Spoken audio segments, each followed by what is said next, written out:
매일 묵상 24년 1월 25일 목요일 말씀하신 대로 순종하라. 요한복음 2장 1절에서 12절 말씀. 3일째 되던 날 갈릴리 가나에서 결혼식이 있었습니다. 예수의 어머니도 그곳에 계셨고 예수와 제자들도 그 결혼식에 초대받았습니다.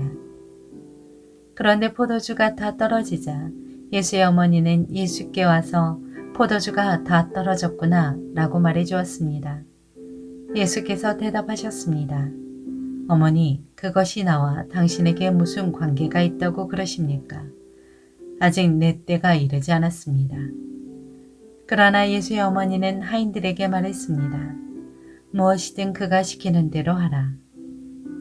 가까운 곳에 돌 항아리 6개가 놓여 있었습니다. 그것은 유대 사람들의 정결 의식에 쓰이는 것으로서 각각 물 2-3메트레테스 들어가는 크기의 항아리였습니다. 예수께서 하인들에게 말씀하셨습니다. 저 항아리들의 물을 채우라. 그래서 그들은 항아리마다 물을 넘치도록 가득 채웠습니다. 그러자 예수께서 그들에게 말씀하셨습니다. 이제 물을 떠서 잔치 책임자에게 갖다 주라. 그들은 그렇게 했습니다. 잔치 책임자는 물이 변해된 포도주를 맛보았습니다. 그는 그 포도주가 어디에서 났는지 알지 못했지만 물을 떠온 하인들은 알고 있었습니다.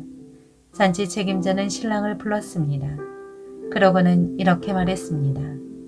누구든지 처음에는 맛 좋은 포도주를 내오다가 손님들이 취하면 덜 좋은 포도주를 내는 법인데 당신은 가장 좋은 포도주를 지금까지 남겨두었군요. 예수께서 이 첫 번째 표적을 갈릴리 가나에서 행해 자기의 영광을 드러내셨습니다. 그러자 예수의 제자들이 그를 믿었습니다. 그 후 예수께서는 어머니와 동생들과 제자들과 함께 가버나움으로 내려가셔서 그곳에서 며칠 동안 머물러 계셨습니다. 아멘. 묵상 길잡이.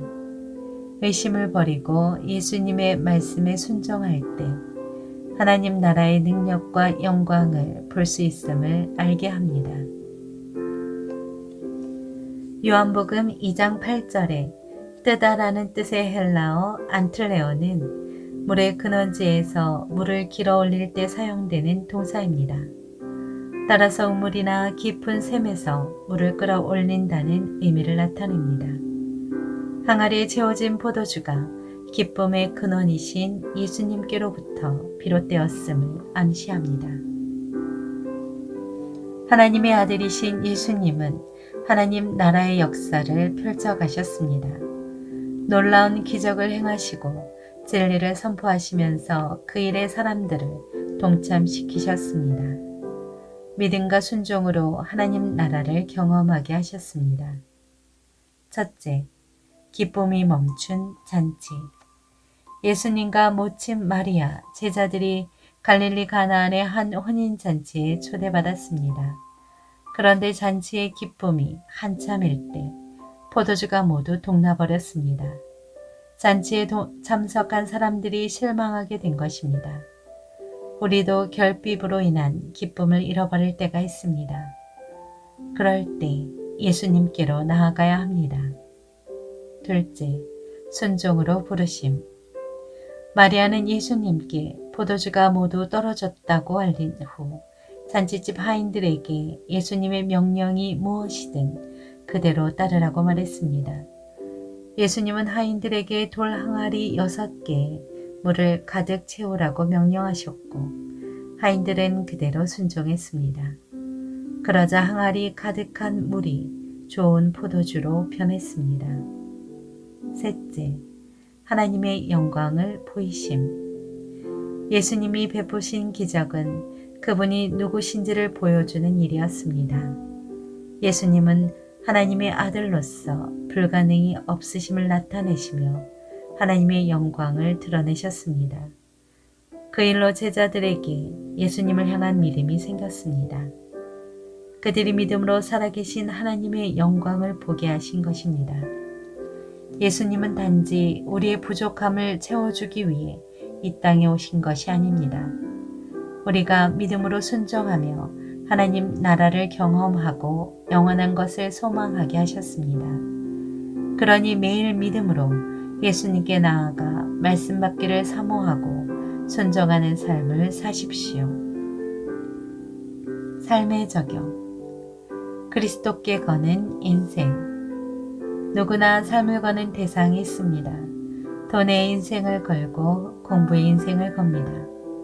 또 어떤 이는 도박이나 로또 같은 불확실한 확률에 걸기도 합니다. 그런데 이런 것들이 행복한 삶을 보장해 줍니까? 그렇다면 전 인생을 다 걸어도 괜찮을 대상이 무엇입니까? 그것은 바로 예수 그리스도와 그분의 복음입니다. 예수 그리스도 안에 우리가 추구하는 모든 것이 들어 있습니다. 거기에 참 길이 있고 참 생명이 있습니다. 그러므로 정말 우리 생애가 하나님 안에서 값지고 아름다워지기를 원한다면 복의 근원이신 예수 그리스도를 만나고 그분께 인생을 걸어야 합니다. 크고 작은 문제 가운데 예수님의 자비로우심을 의지하며 도움을 구합시다. 기도합니다. 주님, 주신 말씀에 순종하여 하나님 나라의 영광과 기쁨 속에 살게 하옵소서. 예수님의 이름으로 기도합니다. 아멘.